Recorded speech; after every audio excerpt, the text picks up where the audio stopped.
Sharafuddin বুসুরি paralysis রোগ, গর্ভবতী হওয়ার কারণে ওনার শরীরের মধ্যে পচন ধরে গেছে। আপন বিবি পর্যন্ত ঘৃণা করে কাছে আসে না। তিনি আমার দয়াল নবীর শানে কলম ধরে যখন লিখতে লাগলেন, হুয়াল হাবিবুল্লাযী তুরজা শাফাআতুহু লিকুল্লি হাওলিম মিনাল আহওয়ালিল মুকতাহিমিন। আমার নবীর উসিলা নিয়ে যখন তিনি গজল গাইতে শুরু করলেন, এই গজলটা গাইতে গাইতে তিনি ঘুমের ঘরে চলে গেলেন। ঘুমের ঘরে যাওয়ার পরে গো নিশিরাইতে শরফুদ্দিন বুসরি স্বপ্নে দেখে আমার মদিনার কামলিওয়ালা নবী ওনার স্বপ্নের ঘরে আইসা হাজির হইয়া গেছে। তাতালচরের নবী প্রেমিকেরা, আল্লাহর হাবিব স্বপ্ন যুগে দিদার করে বলতেছেন, শরফুদ্দিন এত চমৎকার ভাষায় তুমি তোমার নবীর শান লিখেছো এবং গাইতেছো, আমি তোমার শানে মুগ্ধ হইয়া তোমাকে হাদিয়া দেওয়ার জন্য হাজির হইয়া গেলাম। শরফুদ্দিন বুসরি টপ টপ করে চোখের পানি চাইরা কান্দেন, ডাক দিয়া কই, নবী গো, ইয়া রাসূলুল্লাহ, মায়ার নবী গো, আমি ওই দিনটার অপেক্ষায় ছিলাম আপনি নবীর দিদার পাওয়ার জন্য।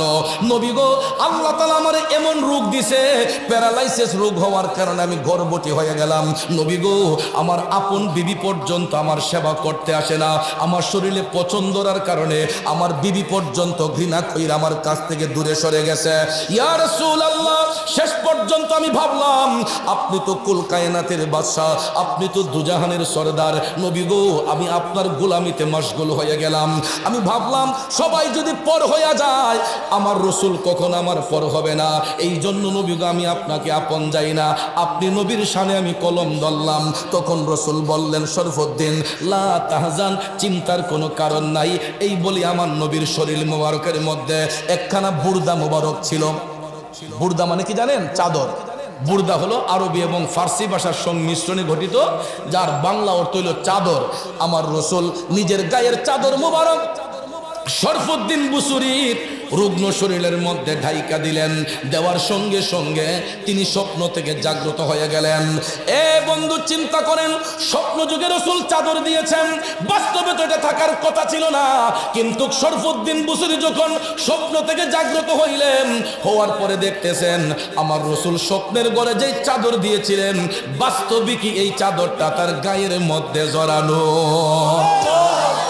আরো জোরে কন্যা সুবহানাল্লাহ। মুহাম্মাদুন সাইয়্যিদুল কাওনাইনি ওয়া সাকালাইনি ওয়াল ফারিকাইনি মিন উরবি ওয়া মিন আজামি, মাওলায়া সাল্লি ওয়া সাল্লিম দাইমান আবাদান আলা হাবিবিকা খায়রিল খালকি কুল্লিহিম। শরফুদ্দিন বুসরি বাস্তবে যখন গায়ের মধ্যে চাদরটা দেখলেন, ওই চাদরটা যখন তিনি গা থেকে সরালেন, সরানোর সঙ্গে সঙ্গে তিনি দেখতেছেন প্যারালাইসিস রোগের কোনো চিহ্নই তার শরীরের মধ্যে নাই। যেই লোকটা একদিন আগে প্যারালাইসিস ছিল গো, আমার দয়াল নবীর দিদার পাওয়ার পরে আমার নবীর শানে কলম দইরা নবীর শানে কাসিদা গাইয়া তিনি যখন স্বপ্নের ঘরে নবীর দিদার পাইলেন, বাস্তবে তিনি উইঠা দেখতেছেন স্বপ্নের ঘরে রসুল যেই চাদর দিয়েছেন, বাস্তবিক এই চাদরটা গায়ে জড়ানো। চাদরটা গা থেকে সরানোর পরে তিনি দেখতেছেন প্যারালাইসিস রোগের চিহ্নই তার শরীরের মধ্যে নাই। তিনি একেবারে সুস্থ হয়ে গেলেন আমার দয়াল নবীর শান মুবারকের উসিলায়। একটু দুরূদ শরীফ পড়ুন, আল্লাহুম্মা সাল্লি সাইয়্যিদিনা আদিনা বিয়ানা মাওলানা মুহাম্মদ নাবি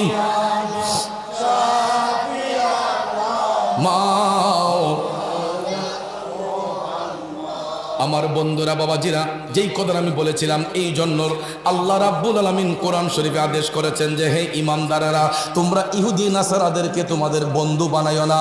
এই জন্য কোনো ঈমানদার ইহুদি খ্রিস্টানদের বন্ধু হতে পারে না, এরা মুমিনরা মুমিনদের বন্ধু হবে। যেমন দেখেন আমার নবী এই ঘোষণা দেওয়ার পরে সাহাবায়ে কেরাম কখনো ইহুদি খ্রিস্টানদেরকে বন্ধুরূপে গ্রহণ করেন নাই। তারা সব সময় আমার নবীর কদম মুবারকে পড়ে থাকতেন। তারা প্রেম যদি করতেন, আমার নবীর সঙ্গেই প্রেমের কালেকশন ফিট রাখতেন। কারণ নবীর গোলামি যারা করেছে এরা জান্নাতের টিকিট পেয়েছেন। বাবাজিরা আমার, বন্ধুরা আমার, আজকে দেখবেন ডলার খায় অনেকে কালার পাল্টায়, ডলার খেয়ে কালার পাল্টায়, আমার রসুলকে বলে কাউবয়। তারপরে এত মিথ্যাচার দেখেন। আমার দয়াল নবী আম্মা জান খাদিজাতুল কুবরা রাদিয়াল্লাহু তাআলা আনহাকে নেকাহের বন্ধনে আবদ্ধ করেছেন। এমন কিছু মূর্খ সাহেব, মনির ভাই কয় 40 বছরের বুড়িকে 23 বছরের যুবকে বিয়ে করেছে সম্পদের লোভে। নাউজুবিল্লাহ কোন। এরকম বিশ্রী কথা যদি কোনো স্কলার, কোনো সাহেব যদি আমার দয়াল নবী শানে বলে, আপনারা বলেন তার কি ঈমান থাকে? এবং আমার রসুলকে যদি কেউ রাখাল ছেলে বলে, কাউবয় বলে, তাহলে তার কি ঈমানটা থাকে? বন্ধুরা আমার, বাবাজিরা আমার, আমি ধিক্কার জানাই ওই সমস্ত শায়েখদেরকে, ওই সমস্ত টাকাওয়ালাদেরকে ধিক্কার জানাই। কারণ পৃথিবীর মধ্যে সবচেয়ে বড় ইন্টারন্যাশনাল ধনী ব্যক্তি ছিলেন আমার নবীর প্রিয় সাহাবী হযরতে উসমান রাদিয়াল্লাহু তাআলা আনহু। আল্লাহ তাআলা এত সম্পদ দান করেছিলেন, হযরতে উসমান রাদিয়াল্লাহু তাআলা আনহু যদি ইচ্ছে করতেন তখনকার সময় তিনি অর্ধেকটা মদিনা শরীফ কিনে ফেলতে পারতেন। এত পরিমাণ সম্পদ আল্লাহ তাআলা হযরতে উসমান রাদিয়াল্লাহু তাআলা আনহুকে দান করেছেন। তিনি ইচ্ছে করলে তখনকার সময়ে অর্ধেকটা মদিনা শরীফ কিনতে পারতেন। কিন্তু এত টাকা পয়সা থাকার পরেও বিন্দু মাত্র অহংকার, রিয়া, ফখরিয়ত হযরতে উসমান রাদিয়াল্লাহু তাআলা আনহুর ছিল না। সব সময় তিনি মদিনার কামলিওয়ালা নবীর কদম মুবারকে পড়ে থাকতেন। এর একটা বাস্তবতা দেখুন, হাদিস শরীফের মধ্যে বর্ণনা এসেছে, একজন গরিব সাহাবী আমার মদিনার কামলিওয়ালা নবীর কদমে গিয়া সালাম দিলেন, আসসালাতু আসসালামু আলাইকা ইয়া রাসূলুল্লাহ। নবী গো,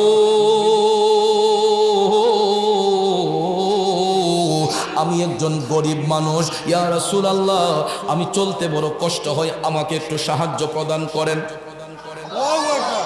গরিব সাহাবী আমার রসুলের কাছে গিয়ে অ্যাপ্লিকেশন করলেন, ইয়া রাসূলুল্লাহ, আমার একটু সাহায্য প্রদান করেন।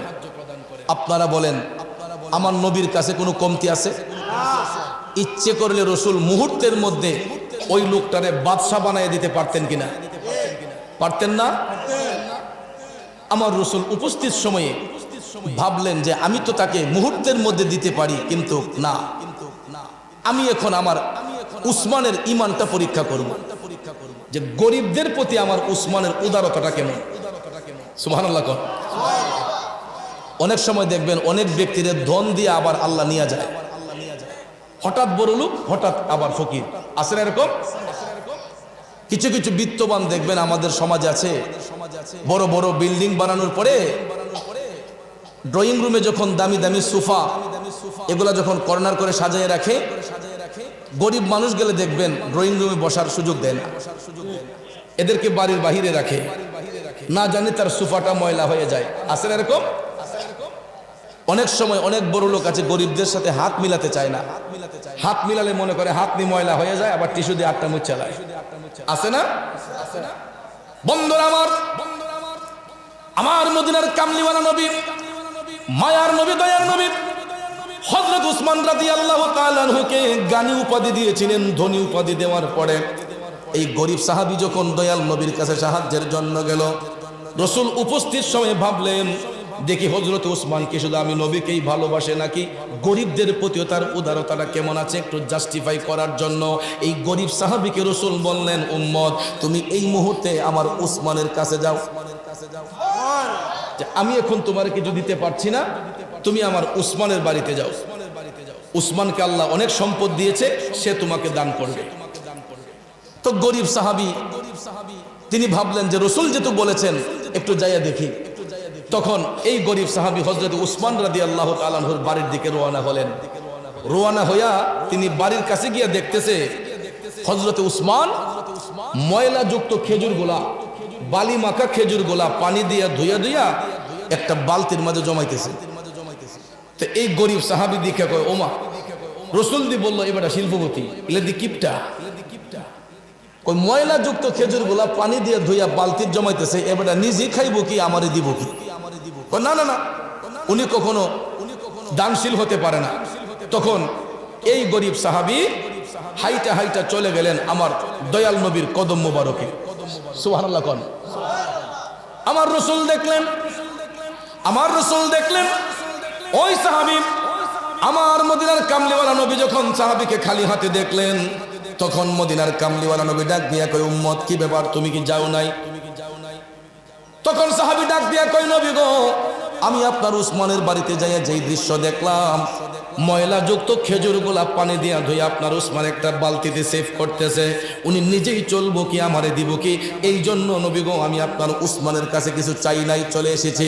দয়াল নবী মুস্কি মুস্কি হাইসা বললেন উম্মত তুমি আমার উসমান সম্পর্কে ধারণা রাখতে পারো নাই, যাও এখন আবার তুমি আমার উসমানের বাড়িতে যাও। দ্বিতীয়বার রসুল যখন আবার বললেন, তখন ওই গরিব সাহাবী দ্বিতীয়বার আবার নবীর কথা রাখার জন্য আবার হযরত উসমানের বাড়ির পাশে গিয়া দেখতেছে হযরত উসমান গরের ভিতরে কারে জানে ফদাইয়া দুমা তুলে লিতেছে। কই কি রে উসমান কারে বকতেছে? বাড়ির ভিতরে ঢুকে দেখে যে ওনার ঘরের যে কর্মচারী এদেরকে তিনি ধমক দিচ্ছেন। কারণটা কি? কারণ হলো ওই ঘরের কর্মচারীরা এরা কুপির শৈলটা বাড়াই দিছে। এরা অপরাধ কি? কুপির শৈলটা বাড়াই দিছে। কুপি তো আমাদের বাচ্চারা এখন চিনবে না, এটার ব্যবহার বিলুপ্ত হয়ে গেছে। কথা কোন ঠিক না ঠিক? আমরা ছোট্ট যখন ছিলাম বিকালবেলা দেখতাম বাজার থেকে আর কিছু না আনুক, কেরাসিনের পিপাটা লইয়ে গেছে বাজারও, কেরাসিন তেল আনুন লাগছে। হারিকেনের চিপনি গুলা ভালো করে পরিষ্কার করিয়া, কুপি গুলা ভালো করে মুচ্চা মুচ্চা সুন্দর করে কেরাসিন ঢুকাইয়া রাখছে। সন্ধ্যার সাথে সাথেই এই বাতি ধরাইছে। কথা কোন ঠিক কিনা? এখন তো এর কাছে এটা ইতিহাস। কুপি অনেকেই চিনেই না, অনেক বাচ্চারা এটা চিনেই না কুপি। তো কুপি শৈলটা বাড়াই দিলে তেল কি বেশি জ্বলে না কম জ্বলে? এই দৃশ্য দেখা হযরত উসমান ওনার কর্মচারীদেরকে ধমক দিলেন যে তোমরা এটা বাড়াইলা কেন? তার মানে এটা নয়, কিপটা নয়, এটার মানে হলো যে আমার কোটি টাকা থাকতে পারে কিন্তু এটাকে অপচয় করা যাবে না। প্রয়োজন ব্যতি রেখে ওভার এক্সেস খরচ করা ইসলাম পছন্দ করে না। কারণ সম্পদ হলো আল্লাহর দেওয়া একটা আমানত। কথা কোন ঠিক কিনা? এটা আল্লাহর পথে খরচ করতে হবে, কোনো কৃপণতা করা যাবে না। আবার এক্সেস ইজ ভেরি ব্যাড, অতিরিক্ত কিছুই ভালো নয়। কথা কোন ঠিক কিনা? যেখানে যেটা প্রয়োজন সেটাই দিতে হয়। এই জন্য হযরত উসমান কুপির শৈলটা বাড়ায় দেওয়ার কারণে কর্মচারীদেরকে তিনি একটু ধমক দিলেন। এটা বাড়ায় দিল কেন? গরিব সাহাবী দেখা কয় সর্বনাশ, এত বড় শিল্পপতি একটু শৈলটা বাড়াই দিছি দিকা ফদাফদি। আমি নিজে যদি এই জায়গায় থাকতাম জীবন আমার কর্মচারীদেরকে এই ধমক দিলাম নইলে। এরপরে এখন যদি রাগের মাথায় গিয়ে উসমানের কাছে কিছু চাই, আবার আমারে উল্টা ধমক দিয়ে দিব, ও দরকার নাই বাবা আমি জায়গা। সে দ্বিতীয় দিন আবার নবীজির কদমে গেছে। রসুল দেখলেন খালি হাত। কি ব্যাপার তুমি আজকেও খালি হাতে? কইয়া রাসূলুল্লাহ আর কইেন না, আপনার উসমানের যেই মিজাজ দেখিস আজকে রাগের মাথা তার এলাকায় আমি কিছু চাইছি না। কুপির শৈলটা বাড়াই দেওয়ার কারণে কর্মচারীদেরকে ধমক দিল, ফদাফদি করলো, এই জন্য আমি কিছু চাই নাই, চলে এসেছি। রসুল বললেন মুস্কি হেসে দিয়া যে তুমি আমার উসমান সম্পর্কে ধারণা রাখতে পারো নাই, তুমি এখন আবার আমার উসমানের কাছে যাও। তৃতীয়বার রসুল লোকটারে আবার পাঠাইলেন। এখন যাই তৃতীয় দিন দেখে তিনি রোদের মধ্যে তুলা শুকাইতে দিছেন। কি শুকাইতে দিছেন? এটা জাল দিয়ে যাই রাখছেন, জালের ছিদ্র দিয়া কয়েকটা তুলা উঠতেছে। হযরত উসমান ইডিরে জমাইতেছেন, উড়ন্ত তুলা ডিরে জমাইতেছেন। এবারে দীক্ষা কষারেছে খাইছে আমার। এমন কিপটা মানুষ আসেনি, পাতলা তুলা উঠতেছে ইডারে কাব্য জমাইতেছে। এবারে বলে দানশীল। তখন ওই দিনও চাই নাই, নবীজির কদম মুবারকে আসলো। আমার দয়াল নবী ডাক দিয়া কই কি ব্যাপার তুমি আজকেও আসলাম? কই নবী গো, সামান্য পাতলা তুলা জালের ছিদ্র দিয়া উড়ে যাওয়ার কারণে আপনার উসমান এই তুলাগুলা লাফাইয়া জমাইতেছে, সে নিজেই চলবে কি আমারে দিবে কি, এই জন্য আমি চাই নাই চলে আসছি। এবার দয়াল নবী ডাক দিয়া কই উম্মত তুমি যে 3 দিন আমার উসমানের বাড়িতে গেলা, বলো তো 3 দিনের মধ্যে একদিনও কি আমার উসমানের সাথে তুমি সালাম বিনিময় করছো? কই ইয়া রাসূলুল্লাহ আমি তো এখানে ভুল করছি, আমি তো একবারও সালাম বিনিময় করি নাই। আমার রাসূল বলেছেন তুমি অন্যায় করেছো, তুমি মহা অন্যায় করেছো। কারণ পরস্পর মুসলমান সাক্ষাৎ হলে আগে সালাম বিনিময় করতে হয়। কথা কোন ঠিক কিনা? পরস্পর মুসলমান সাক্ষাৎ হলে আগে সালাম বিনিময় করতে হয়। হোক সে চেনা, হোক সে অচেনা, হোক সে চেনা, হোক সে অচেনা, যেই কোনো দেশের হোক না কেন বন্ধুরা আমার, পরস্পর সাক্ষাৎ হলে মুসলমানরা আগে সালাম বিনিময় করতে হয়, ঠিক না? দেখবেন জীবনে চিনেন না, জানেন না, আপনি যখন সালাম দিবেন ভদ্রলোক মুস্কি হাসি দিয়ে সালামের জবাবটা দিব, ঠিক না? ঠিক যেমন মনির ভাই আমি ইতিপূর্বে দেখছি না, আজকে যখন তিনি স্টেজে আসছেন আমি যখন সালাম দিয়ে হাতটা বাড়াইছি উনি একটা হাসি দিছে, ঠিক না? ঠিক হাসি দিয়া আমার সাথে হাত মিলাইছে। তখন আমি বলছি ভাই কেমন আছেন? উনি বলছে জি আলহামদুলিল্লাহ ভালো। যদি আমি হাত না বাড়াইতাম, সালাম না দিতাম, উনি ভাবলইলে আরে উনি কইতে আইলো বক্তা, উনি দিয়ে সালাম দিয়ে দিল না, ঠিক না? ঠিক এই জন্য চেনা হোক অচেনা হোক, দূরের হোক কাছের হোক, মুসলমানরা পরস্পর দেখা হলে আগে সালাম বিনিময় করতে হয়, এরপরে কুশল বিনিময় করতে হয়, একজন আরেকজনকে চেনা জানা হয়। কথা কোন ঠিক কিনা? আমার রাসূল ডাক দিয়ে বললে উম্মত তুমি তো একবার আমার উসমানের সঙ্গে সালাম বিনিময় করো নাই, আমার উসমান সম্পর্কে তুমি জানবা কি? এখন যাও, তুমি যাও, তোমার ভুল যেহেতু বুঝতে পেরেছো, এখন তুমি যাই উসমানকে সালাম বিনিময় করো, উসমানের সঙ্গে সালাম বিনিময় করে বলবা আমাকে দয়াল নবী আপনার কাছে পাঠিয়েছে। এবার চতুর্থ দিন এই গরিব সাহাবী হাইটা হাইটা হযরত উসমান রাদিয়াল্লাহু তাআলা আনহুর বাড়িতে যাইয়া অনেকে তাল্লাশ করলো। হযরত উসমান ঘরের দরজা খুলে যখন তিনি বের হলেন তখন গরিব সাহাবী কয় আসসালামু আলাইকুম ওয়া রাহমাতুল্লাহ। সঙ্গে সঙ্গে হযরত উসমান মুস্কি মুস্কি হাসি দিয়া বললেন ওয়া আলাইকুমুস সালাম ওয়া রাহমাতুল্লাহ। এই বলে হযরত উসমান হাতটা বাড়াইয়া দিলেন। সুবহানাল্লাহ। আমার রাসূল এই হযরত উসমান হাত বাড়াইয়া বললেন যে ভাই আমি ইতিপূর্বে লক্ষ্য করেছি আপনি আরো 3 দিন আমার বাড়িতে আসছেন, কিন্তু আমি যখন আপনার সঙ্গে কুশল বিনিময় করতে যাই গিয়ে দেখি আপনি আমার সীমানার ভিতরেই নাই। এখন আজকে যদি পাইলাম তাহলে বলেন আমি কি সেবা করতে পারি, কেন এসেছেন? গরিব সাহাবী তখন ডাক দিয়া কই নবী গো আমি দয়াল নবীর কদম মুবারকে গিয়েছিলাম। গরিব সাহাবী ডাক দিয়া কই হযরত উসমানকে হুজুর আমি দয়াল নবীর কদম মুবারকে গিয়েছিলাম কিছু সাহায্যের জন্য। রাসূল বললেন আপনি নাকি জ্ঞানী, আপনি নাকি ধনী ব্যক্তি, এই জন্য আপনার কাছে পাঠাইলেন। আমি চলতে বড় কষ্ট হয়, আমি একজন গরিব মানুষ, আমাকে একটু সাহায্য প্রদান করেন। এই কথা শোনার সঙ্গে সঙ্গে হযরত উসমান টপ টপ করে চোখের পানি ছেড়ে তিনি কান্না শুরু করে দিলেন যে যিনি দুজাহানের বাদশা, যিনি দুজাহানের বাদশা সেই মদিনার কামলিওয়ালা নবী আমি উসমানকে এত মহব্বত করেছেন যার কাছে কারণে আমাকে ওই ব্যক্তিটাকে আমার কাছে পাঠাইলেন। হযরত উসমান চিন্তা করলেন কি দিয়া তারে খুশি করা যায়, কি দিয়া তারে খুশি করা যায়। তিনি ভাবতেছেন যে নবীজি পাঠাইলেন এই লোকটারে আমি কেমনে খুশি করব। ভাবতে ভাবতে ভাবতে হঠাৎ করে হযরত উসমান তাকাইয়া দেখতেছেন অনেক দূরে একটা বিরাট বড় একটা উটের কাফেলা আসতেছে। সরু রেখার মতো দেখা যায়, প্রত্যেকটা উটের পিঠের মধ্যে মালামাল আছে, প্রত্যেকটা উটের পিঠে মালামাল। অনেকক্ষণ দৃষ্টিপাত করে হযরত উসমান তিনি বুঝলেন যে না উটগুলা উনারই। তখন উনি ক্লিয়ারেন্সের জন্য ওই গরিব সাহাবীকে বলতেছেন যে ভাই আপনি দেখেন তো ওই যে একটা কাফেলা আসতেছে, এটা কি আপনি দেখতেছেন? তখন এই গরিব সাহাবী কয় হুজুর এটা তো অনেক বড় একটা উটের কাফেলা। হযরত উসমান বলেন এই প্রত্যেকটা উট আমার জিম্মায়, আমি সিরিয়াতে পাঠাইছিলাম বাণিজ্যের জন্য, এগুলা কাফেলা বাণিজ্য শেষ করে মালামাল নিয়ে আসতেছে। আপনি একটা কাজ করেন, আপনি চলে যান এই কাফেলার কাছে গিয়া যেই উটটা সবচেয়ে বেশি বড় মালামাল সহ আপনি সেনাপতিরে বলবেন এই উটটা যেন আপনারা প্রদান করে দেয়। তখন এই কথা যে হযরত উসমান গরিব সাহাবীরে বললেন, এই গরিব সাহাবী ওই আগের কথাটি মনে হইতেছে, সে বিশ্বাস করতে পারে না যে হযরত উসমান এত বড় দানশীল। সুবহানাল্লাহ। বেড়া ঠেরা ধরে হার হইছে যায় না বাইতে। তখন হযরত উসমান বুঝতে পারলেন যে না হয়তো লোকটা আমার প্রতি আস্থা এখনো পরিপূর্ণ জাগে নাই। তখন তিনি একটা কাগজ হাতে নিয়ে সেনাপতি বরাবর সালাম দিয়া পর সমাচার আমি একজন ভদ্রলোক পাঠাচ্ছি, উনি যেই উটটা পছন্দ করে সবচেয়ে বড় উটটা ওনাকে প্রদান করা হোক, এই বলে হযরত উসমান সাইন করে দিলেন। দিয়া এই গরিব সাহাবীর হাতে বললেন যে বুঝতে পারছি আপনি নেন, এটা আপনি হাতে রাখেন, এই লেখা কাগজটা সেনাপতির কাছে দিলেই উনি আপনাকে উট দিবে। তখন কাগজ হাতে পাইয়া গরিব সাহাবী কয় আচ্ছা উট দেখবাগে না দেখ অন্তত দলিল যেহেতু পাইছি, না দিলেও তো নবীজির কাছে গিয়ে বিচারটা দিতাম। কথা কোন ঠিক কিনা? এবার কাগজটা হাতে লইয়া এই গরিব সাহাবী হাইটা হাইটা হাইটা চলে গেলেন উটের কাফেলার কাছে। উটের কাফেলার কাছে যাইয়া সেনাপতিরে ডাক দিয়ে বের করে বললেন, কাগজটা একটু পড়েন। সেনাপতি কাগজটা পড়লো। কাগজটা পড়া যখন হযরত উসমানের সাইন দেখলো, তখন এই সেনাপতি ডাক দিয়ে কয়, ভাইজান আর দেরি নয়, আপনি দেখতে থাকেন কোন উটটা আপনার পছন্দ হয়। তখন গিয়া কয়, তাইলে তো ঠিক আছে, হাতের লেখার মুখের কথায় মিল। এখন কয়, তাইলে দেখি কোনটা পছন্দ হয়। উট তো শত শত উট, ঠিক না? ঠিক। পিছন থেকে দেখা শুরু করলো, দেখতে দেখতে সামনের দিকে আসতেছে।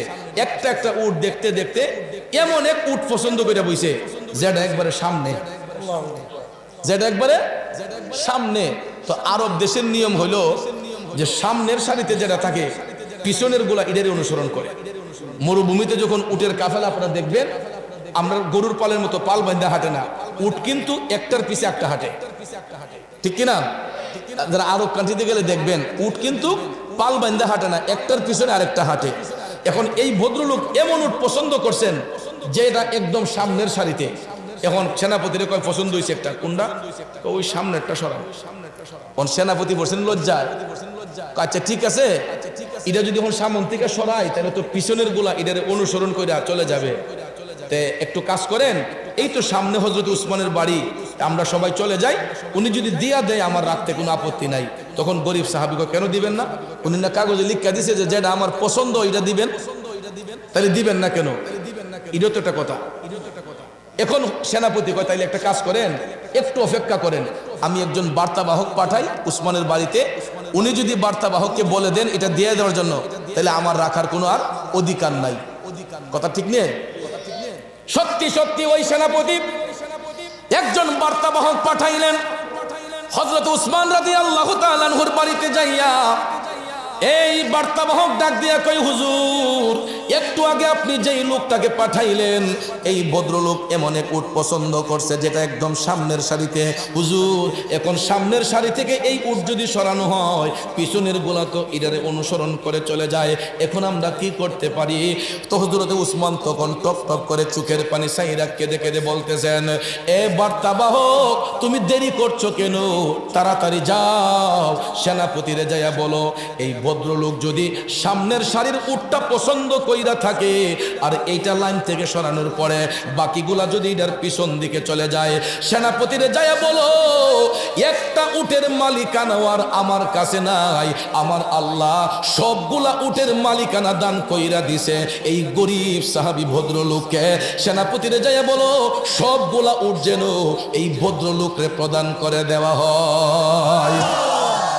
মুহাম্মদ মুস্তাফা নবী সাল্লাল্লাহু আলা, তিনি বাদশাহ কামলি ওয়ালা, তিনি বাদশাহ কামলি ওয়ালা। মুহাম্মদ মুস্তাফা নবী সাল্লাল্লাহু আলা, তিনি বাদশাহ মদিনা ওয়ালা, ঠিক না বেটে? এখন চিন্তা করে দেখেন সাহাবায়ে কেরাম আমার দয়াল নবীরে কেমনে তাজিম করতেন, কিভাবে সম্মান দিতেন, কিভাবে ইজ্জত দিতেন, আর আমরা ওই নবীর ইজ্জতটা কেমনে দিতেছে। বন্ধুরা আমার, কথায় কথায় দেখবেন মূর্খ সাহেব বলা রসুলকে কই বিশ্ব নবী এই করছে, বিশ্ব নবী সেই করছে। আমার নবীর নাম নিতে গিয়ে দেখবেন কথায় কথায় বিশ্ব নবী আছে না? আমার নবী কি বিশ্ব নবী? বিশ্বের একটা মানচিত্র আছে, বিশ্বের একটা সীমারেখা আছে। তাহলে তাদেরকে যদি জিজ্ঞেস করা হয় যে আপনারা কথায় কথায় বিশ্ব বলেন কেন, তারা কয় বিশ্ব দ্বারা সমস্ত জগৎকে বোঝানো হয়। আমি মানলাম বিশ্ব দ্বারা সমস্ত জগৎকে বোঝানো হয়, আমি মানলাম তাদের কথায়। কিন্তু প্রশ্ন হলো সাধারণ কোনো উপাধি আমার নবীর নামের সঙ্গে ব্যবহার, এটা অগ্রহণযোগ্য। যেমন বিশ্ব এই দিন, বিশ্ব সেই দিন, বিশ্ব এই দিবস, বিশ্ব সেই দিবস, বিশ্বকাপ এই, বিশ্বকাপ সেই, বিশ্ব নবী। তাহলে কই আগরতলা আর কই উগারতলা? আমরা সিলেটের ভাষায় কয় যে কই আগরতলা আর কই উগারতলা, যে কোথায় আমার নবীর মকাম আর কোথায় বিশ্বকাপ এই দিন, বিশ্ব এই দিন, বিশ্ব সেই দিন। যেই শব্দটা সাধারণ অর্থে ব্যবহৃত হয়, আমার দয়াল নবীর শানে এই শব্দ ব্যবহার অগ্রহণযোগ্য, কারণ তিনি বেনজির বেমেসাল। আমার রসুল বেনজির বেমেসাল, সৃষ্টির কোনো বস্তুর সঙ্গে আমার দয়াল নবীর তুলনা হইতে পারে। এই জন্য সাহাবায়ে কেরাম আমার দয়াল নবীকে সবসময় গিয়ে সম্বোধন করতেন ইয়া রাসূলুল্লাহ। আমার দয়াল নবীজির 11 জন বিবি ছিলেন, যাদেরকে বলা হয় উম্মাহাতুল মুমিনিন। কোনোদিন 11 জন বিবির মধ্যে কেউ আমার দয়াল নবীর স্বামী বলে ডাকেন নাই, নবী বলে ডাকেন নাই, শুধু ইয়া রাসূলুল্লাহ, ইয়া হাবিবাল্লাহ, ইয়া আইয়ুহাল, আল্লাহ নিজে ডেকেছেন ইয়া আইয়ুহাল মুজাম্মিল, ইয়া আইয়ুহাল মুদ্দাসসির। কথা কোন ঠিক কিনা? এই জন্য দয়াল নবীর নাম মুবারক নিতে হবে আদবের সহিত। কিন্তু আমাদের দেশে কথায় কথায় দেখবেন খুব সুন্দর সুন্দর পোশাক, দাড়ি, টুপি, জুব্বা, কুর্তা লাগাইয়া কথায় কথায় বিশ্বনবী এই কইছেন, জনাবে মোহাম্মদ এই কইছেন, বিশ্বনবী সেই কইছেন। ভাইয়ার আমার বোঝা যায় যে দয়াল নবী ওনার বড় ভাই। যেভাবে সম্বোধন করা হয় বোঝা যায় যে রসুল একদম সাধারণ একটা পার্সন, কিন্তু ভাইয়ার আমার তিনি হচ্ছেন সৃষ্টির মূল। যাই নবীকে না পাঠালে কুল কায়নাত ধন্য হতো না, কিছুই আল্লাহ সৃষ্টি করতেন না, এই অন্ধকার পৃথিবী আলোকিত হতো না, একমাত্র হয়েছে আমার নবীর কারণে। কথা কোন ঠিক না বিঠে? তাহলে যেই নবীর কারণে সারা জাহান ধন্য হলো, ওই নবীর গোলামি করলে আল্লাহ খুশি হয় না বেজার হয়? কিন্তু আজকাল দেখবেন আমার নবীর মেরাজকে নিয়ে পর্যন্ত, যে রসুল সশরীরে মেরাজে গেছেন, এ কিছু কিছু মূর্খ সাহেব কয় গেলেন কেমনে আইলেন কেমনে, গেলেন কেমনে আইলেন কেমনে। তা আল্লাহ যদি ইচ্ছে করেন মুহূর্তে নিতে পারেন, মুহূর্তে আনতে পারেন, এই বিশ্বাস আছে না নাই? একটা মানুষের ব্রেন দিয়ে আবিষ্কার কইরা একটা মোবাইল ফোনের মাধ্যমে একটা সফটওয়্যার দিয়ে যদি প্রতি সেকেন্ডে সারা বিশ্বের খবর রাখা যায়, একটা ইমো, হোয়াটসঅ্যাপ, মেসেঞ্জার, ভাইবার, গুগল, এগুলার মাধ্যমে দেখবেন সারা পৃথিবী। এখন বসে আপনি আমেরিকা কল দেন, 10 সেকেন্ডের ভিতরে দেখবেন কলটা আমেরিকা চলে যাবে। উনি রিসিভ করার পরে বাংলাদেশ থেকে বসে আমেরিকা আপনার ভাইকে, আপনার বন্ধুকে আপনি 1 মিনিটের মধ্যে দেখতে পারেন। আধা মিনিটটা হলো আরবি বছরের প্রথম মাস মাহে মুহররম। আরেকটা সম্মানিত মাস হলো পবিত্র রবিউল আউয়াল। আরেকটা সম্মানিত মাস হলো মাহে রজব। আরেকটা সম্মানিত মাস হলো মাহে শাবান। আরেকটা সম্মানিত মাস হলো আরবি বছরের শেষ মাস পবিত্র জিলহজ। সুবহানাল্লাহ কোন। তো বর্তমানে আমাদের মধ্যে যেই মাসটার আগমন হয়েছে এটা আরবি বছরের 7ম মাস। কিন্তু দুঃখের বিষয় হলো মুসলমানের ছেলেদেরকে যদি জিজ্ঞেস করি তুমি বাংলা মাসের নাম জানো, কয় জানি। যদি বলি তুমি ইংরেজি মাসের নাম জানো, কয় জানি। যদি জিজ্ঞেস করা হয় আরবি মাসের নাম জানো, তখন দেখবেন হাতে গোনা 2-1টি মাসের নাম বলে আর বলতে পারে না। কথা কোন ঠিক কিনা? তাইলে মুসলমান হিসেবে আরবি 12 মাসের নাম জানা দরকার আছে না নাই? কথা বলেন, দরকার আছে না নাই? আমি বর্তমানও গ্যারান্টি দিয়ে বলতে পারবো এখানে অর্ধেকেরও বেশি মানুষ আরবি 12 মাসের নাম বলতে পারবে না। নাকি মিথ্যা বললাম? অর্ধেকেরও বেশি হবে আরবি 12 মাসের নাম বলতে পারবে না। কারণ আমাদেরকে ইহুদি খ্রিস্টানরা এমনভাবে জিম্মি করে ফেলেছে, আমরা খ্রিস্টাব্দ অনুসরণ করে চলতেছি, ইংরেজি ডেট নির্ধারণ করে চলাফেরা করি। এটা লজ্জার বিষয়। অথচ মুসলমানরা আরবি মাস, আরবি ডেট নির্ধারণ করে চলার কথা, কিন্তু তা না করে আজকে ইহুদি খ্রিস্টানদের খপ্পরে পড়ে আমরা খ্রিস্টাব্দকে অনুসরণ করে চলাফেরা করি, বঙ্গাব্দ অনুসরণ করে চলাফেরা করি, কিন্তু আরবিক ডেট নির্ধারণ করে অনেক মুসলমানের জীবন পরিচালনা করি না, যার দরুন আজকে বিশ্বে মুসলমানরা লাঞ্ছনার শিকার হচ্ছে। কথা কোন ঠিক না বিঠে? বন্ধুরা আমার, বাবাজিরা আমার, লম্বা চোরা কথা বলে মনোযোগ নষ্ট করব না বাজানো। আরবি বছরের 7ম মাস এটা হলো মাহে রজবের মাস। হাদিস শরীফে আল্লাহর হাবিব বলেছেন রজব শাহরুল্লাহ, রজব হলো আল্লাহ তাআলার মাস। কেননা এই মাসের মধ্যে এমন একটা রাতকে আমার আল্লাহ পছন্দ করেছেন, চয়েস করেছেন। হাদিস শরীফের মধ্যে এই রাতটাকে বলা হয়েছে পবিত্র লাইলাতুল মেরাজ। আর ওই মেরাজটা হয়েছিল এমন একজন নবীর, যিনি কুল কায়নাতের সরদার, যিনি কুল কায়নাতের রহমত, ইনি আল্লাহর হাবিব রহমাতাল লিল আলামিন, মায়ার নবী, দয়ার নবীজির কথা বলেন ঠিক কিনা? এ যুবক বন্ধুরা, কিন্তু আফসোসের বিষয় হলো আমরা মুসলমানের সন্তান হইয়া এই রজব মাসের ফজিলত কি সেটা সম্পর্কে জানি না। এটা দুঃখ লাগে, কষ্ট লাগে, কারণ ইহুদি খ্রিস্টানদের খপ্পরে পইরা আমরা এই বিশেষ বিশেষ দিনের ফজিলত ভুলে যাচ্ছি, এই বিশেষ বিশেষ মাসের মর্যাদা ভুলে যাচ্ছে। এই কারণে আল্লাহ রাব্বুল আলামিন কোরআন অবতীর্ণ করে সূরা আল মায়েদার 51 নম্বর আয়াতে পাকের মধ্যে ঘোষণা দিয়ে বলতেছেন, বিসমিল্লাহির রহমানির রহিম,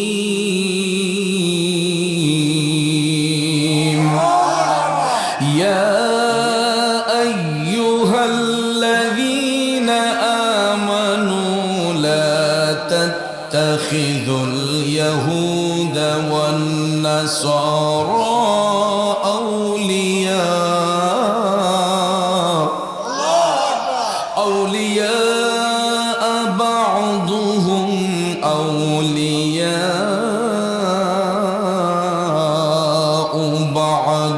উচ্চস্বরে বলুন ঘোষণাকার।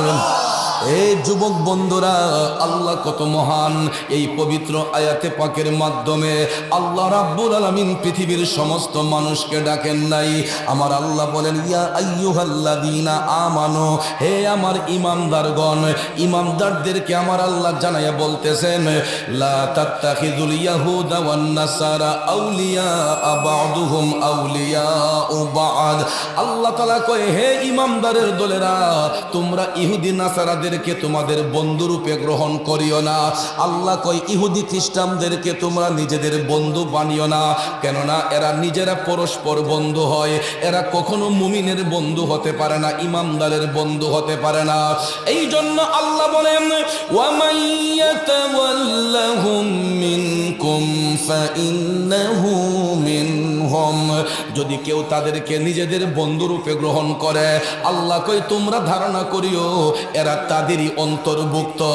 এই জন্য আল্লাহ রাব্বুল আলামিন আমাদেরকে জানিয়ে বলতেছেন, ইন্নাল্লাহা লা ইয়াহদিল কওমাজ যালিমিন।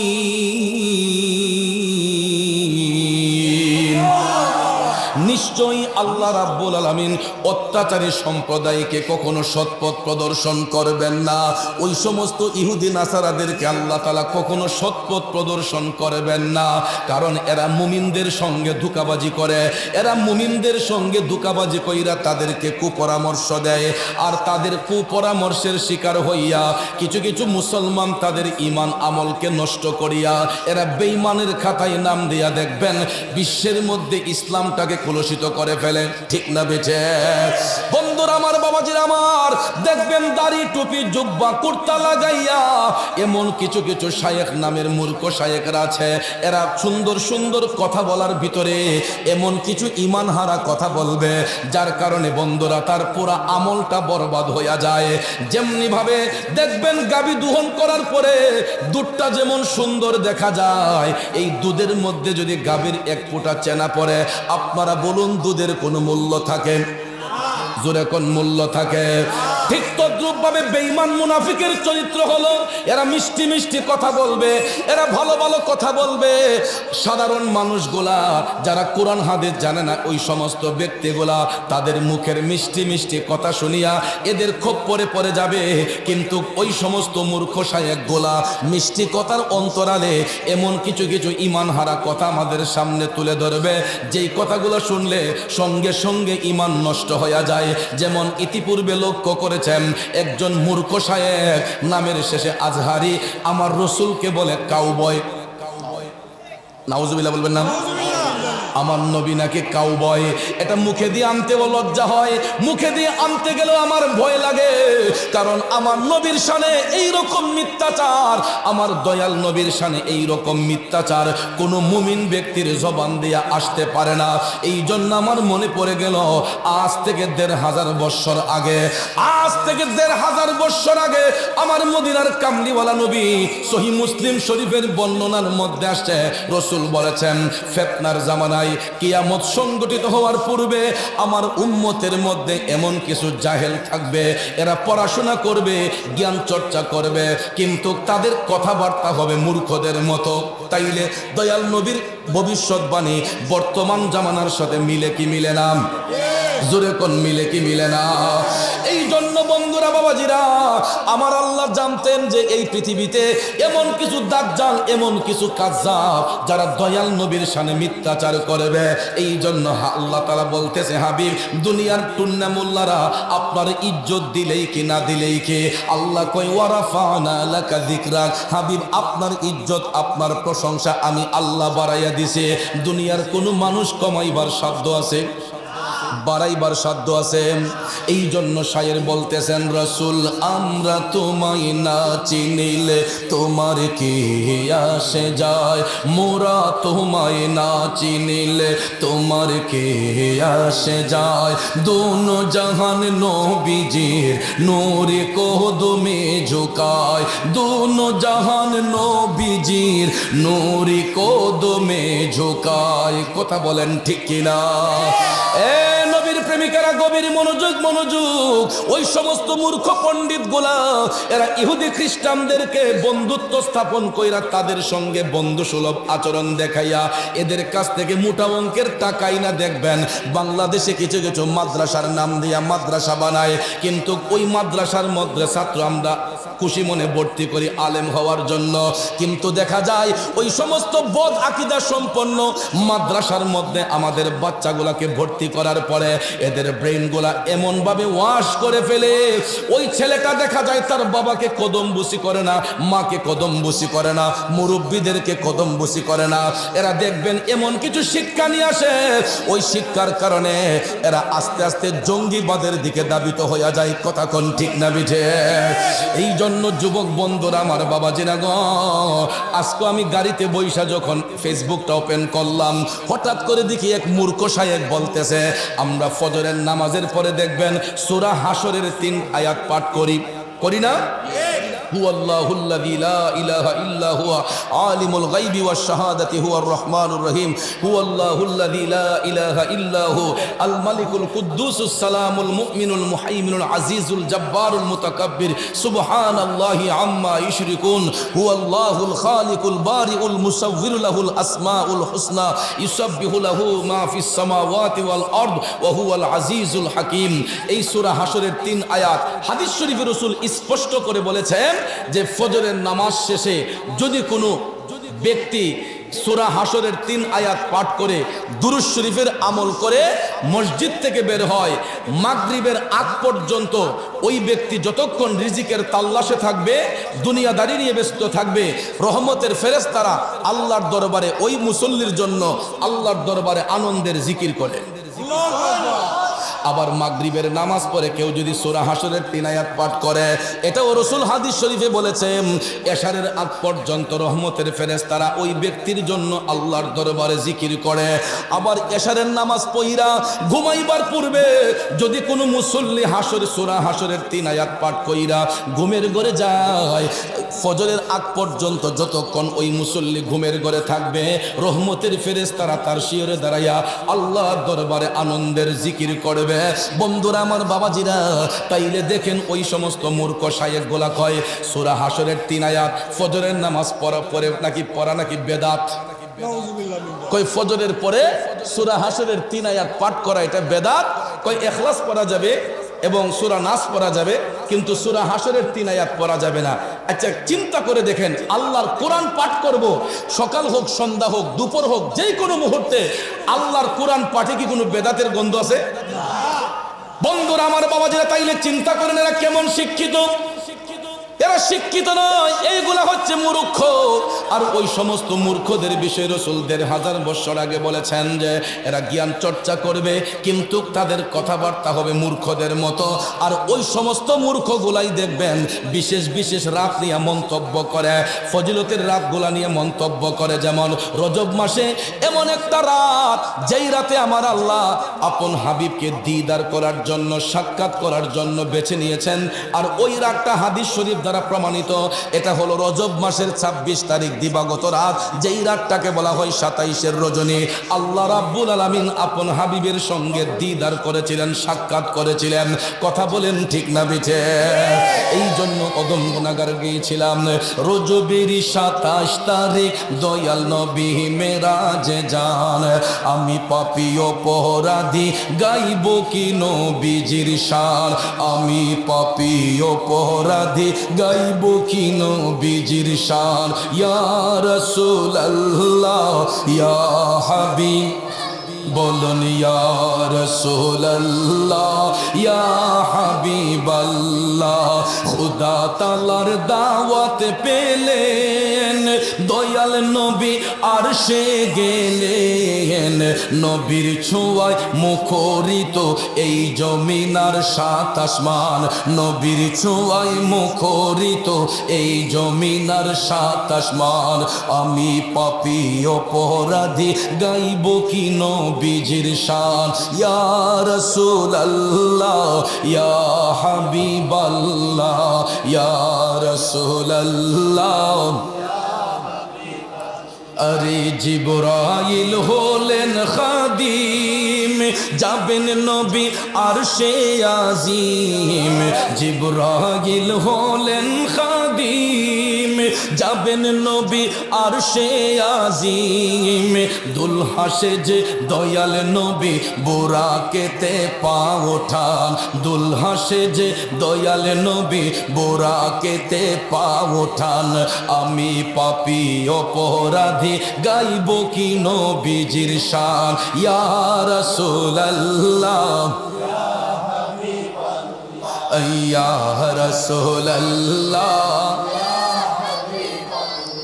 কষ্ট হচ্ছে আমার বাবাজিরা, এ নবীর প্রেমিকেরা, ও যুবক বন্ধুরা গো, রজব মাসের ২৬ তারিখ দিবাগত রাত ২৭-এর রজনীতে মদিনার কামলিওয়ালা নবী, মায়ার নবী, দয়ার নবী কাবা গৃহ থেকে যখন বুরাকের মধ্যে আরোহণ করবেন, এই আলোচনাগুলো খুবই কমন, আপনারা ইতিপূর্বে শুনেছেন, এই জন্য আমি শর্ট করে বলে যাব। দয়াল নবী বুরাকের মধ্যে আরোহণ কইরা আমার রাসূল যখন বাইতুল মুকাদ্দাসের দিকে যখন রওনা হবেন, এইটুকু জায়গার ভিতরে দয়াল নবী যেই সফরটা করেছিলেন, বুরাকের পিঠে আরোহণ কইরা বুরাক যখন বিদ্যুতের গতিতে যাইতে লাগলো, তখন বন্ধুরা আমার মদিনার কামলিওয়ালা নবীর ডান দিক থেকে একটা আওয়াজ শুনতে পাইলেন, কারা যেন বলতেছে, ইয়া রাসূলুল্লাহ আমাদের দিকে একটু তাকান। আমার রাসূল তাকান নাই, আর একটু সামনে গিয়ে রাসূল দেখলেন বাম পাশ থেকে আর একটা ডাক শোনা যায়, কারা যেন ডাকতেছে, ইয়া রাসূলুল্লাহ আমাদের দিকে তাকান। আমার রাসূল তাকান নাই। একটু সামনে যাওয়ার পরে জিবরাইল আলাইহিস সালাম ডাক দিলেন, নবী গো, আপনি তাদের ডাকের মধ্যে সাড়া না দিয়ে আপনার উম্মতদেরকে ধন্য করেছেন। রাসূল বললেন, জিবরাইল কারণ? তখন জিবরাইল কই, নবী গো, প্রথমে ডান দিকের যে আওয়াজটা ছিল এটা ইহুদিদের আত্মা, বাম পাশের যে আওয়াজটা ছিল এটা খ্রিস্টানদের আত্মা। নবী গো, যদি আপনি তাদের ডাকের মধ্যে সাড়া দিতেন তাইলে আপনার উম্মতেরা এরা খ্রিস্টানদের অন্তর্ভুক্ত হয়ে যাইত। আপনি তাদের ডাকের মধ্যে সাড়া না দিয়া আপনার উম্মতদেরকে আপনি ধন্য করেছেন।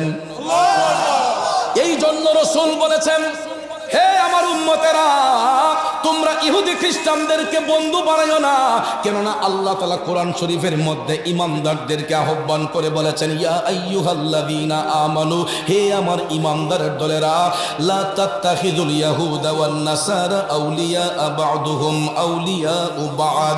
আল্লাহ তাআলা কয় এরা পরস্পর নিজেদের বন্ধু হয়, এরা কখনো মুমিনদের বন্ধু হতে পারে না। এই জন্য আল্লাহ কয় তোমরা ইহুদি খ্রিস্টানদেরকে তোমাদের বন্ধু বানাইও না। তাইলে কোরআন মানা দরকার আছে না নাই? সুন্নাহ মানা দরকার আছে না নাই? কোরআন বলেছে, সুন্নাহ বলেছে, ইহুদি খ্রিস্টানদের সঙ্গে মুমিনদের কোনো সম্পর্ক থাকতে পারে না। কিন্তু বর্তমানে দেখা যায় আমরা উন্নত রাষ্ট্র হিসেবে ওই ইহুদি খ্রিস্টানদের দেশগুলোকে আমরা পাইরুটি দেই। আমরা লন্ডন যাওয়ার জন্য পাগল হই, আমেরিকা যাওয়ার জন্য পাগল হই, কানাডা যাওয়ার জন্য পাগল হই, ফ্রান্স যাওয়ার জন্য পাগল হই, পর্তুগাল যাওয়ার জন্য পাগল হই, ইটালি যাওয়ার জন্য পাগল হই। কিন্তু বন্ধুরে, আজকে ইহুদি খ্রিস্টানগুলো আমাদেরকে টাকার লোভ দেখাইয়া এমন ভাবে মুসলমানদেরকে কাবু করে ফেলছে। দেখা যায় অধিকাংশ মুসলমানগুলা খ্রিস্টানদের সঙ্গে বন্ধুত্ব স্থাপন কইরা নিজের ঈমান আমলকে নষ্ট করে ফেলতেছে। আর ওই ইহুদি খ্রিস্টানদের খপ্পরে পইরা কয় পৃথিবীর ইন্টারন্যাশনাল ভাষা নাকি ইংলিশ ভাষা। নাউজুবিল্লাহ কোন, এটা কোনো মুমিন মুখ দিয়ে বলতে পারবে না। হ্যাঁ, পৃথিবীর যেই কোনো ভাষা আমরা শিখতে পারবো, কিন্তু ইন্টারন্যাশনাল ভাষা ইংরেজি ভাষাকে বলা যাবে না। ইন্টারন্যাশনাল ভাষা হবে আরবি ভাষা, যেই ভাষায় পবিত্র কোরআন অবতীর্ণ হয়েছে, যেই ভাষায় আমার দয়াল নবী কথা বলেছেন, যেই ভাষায় কোরআন লিপিবদ্ধ হয়েছে, সুন্নাহ লিপিবদ্ধ হয়েছে, এই আরবি ভাষা হবে পৃথিবীর ইন্টারন্যাশনাল ভাষা। কথা কোন ঠিক না বেঠে? কিন্তু আজকে মুসলমানের সন্তান হয়েও দেখা যায় এই ইংলিশ ভাষাকে সবাই ইন্টারন্যাশনাল ভাষা হিসেবে চিনে এবং জানে। কিন্তু অন্তত যদি মুমিন হয়ে থাকেন, মুত্তাকি হয়ে থাকেন, ভাষা শিখেন, অসুবিধা নাই। যেই কোনো ভাষাতে শিক্ষাকরণ যায়, ইংরেজি বলেন, আরবি বলেন, ফার্সি বলেন, উর্দু বলেন, সুরিয়ানি বলেন, মিশরি বলেন, শিখতে গিয়া কোনো আপত্তি নাই। সব দেশের ভাষা শিক্ষা করা যাবে। কিন্তু মুসলমানের সন্তান হইয়া কোনোদিন ইংরেজি ভাষাকে ইন্টারন্যাশনাল ভাষা বলা যাবে না। ইন্টারন্যাশনাল ভাষা হবে আরবি ভাষা, যেই ভাষায় কোরআন অবতীর্ণ হয়েছে, হাদিস এসেছে, কোরআন সুন্নাহ যেই ভাষায় লিপিবদ্ধ করা হয়েছে, আমার দয়াল নবী যেই ভাষায় কথা বলেছেন, এই ভাষাটাই হবে পৃথিবীর ইন্টারন্যাশনাল ভাষা। এরপরে দেখবেন আমরা আরো কত ভুল করি। মাইন্ড ফ্রেশের জন্য আমাদের দেশের কিছু বড় লোক, এরা দেখবেন বিভিন্ন দেশে বড় বড় রিসোর্টগুলা এরা হোটেল বুকিং দেয় ইন্টারনেটের মাধ্যমে। কথা কোন ঠিক না? অনলাইনে হোটেল বুকিং দেয় সিঙ্গাপুর, মালয়েশিয়া, থাইল্যান্ড এবং জর্ডান, বিভিন্ন জায়গায়। এরা দেখবেন মাইন্ড ফ্রেশের জন্য ব্যবসায়ীরা মাঝে মধ্যে 1 সপ্তাহ 2 সপ্তাহ সফরে সিঙ্গাপুর, মালয়েশিয়া ঘুরাইয়া কয় এমন সুন্দর জায়গা, আমার মনে হয় পৃথিবীতে এত সুন্দর পর্যটন আর কোথাও নাই। নাউজুবিল্লাহ কোন, এরকম কিছু কথা বলে না? অথচ মুসলমানের সন্তান আইসা কয় জর্ডানে দেখছি এত সুন্দর একটা রিসোর্ট, সিঙ্গাপুরে, থাইল্যান্ডে দেখলাম এত সুন্দর একটা রিসোর্ট, কই সুকের ফাত্তি পড়ে না, এত সুন্দর করে বানাইছে। কিন্তু দেখেন এই কথাটা বলার কারণে কিন্তু ঈমান নষ্ট হয়ে গেছে। হয়তো দেখতে জিনিসটা সুন্দর, কিন্তু পৃথিবীর মধ্যে সবচেয়ে সুন্দর রিসোর্ট হবে মদিনাতুল মুনাওয়ারা। কথা বলেন ঠিক না বেঠে? এই জন্য আমার আশিকি ভাই লিখেছিলেন, আহা কি যে সুন্দর পৃথিবীর দ্বিতীয় মদিনা শহর, আহা কি যে সুন্দর পৃথিবীর দ্বিতীয় মদিনা শহর। কথা বলেন ঠিক না বেঠে?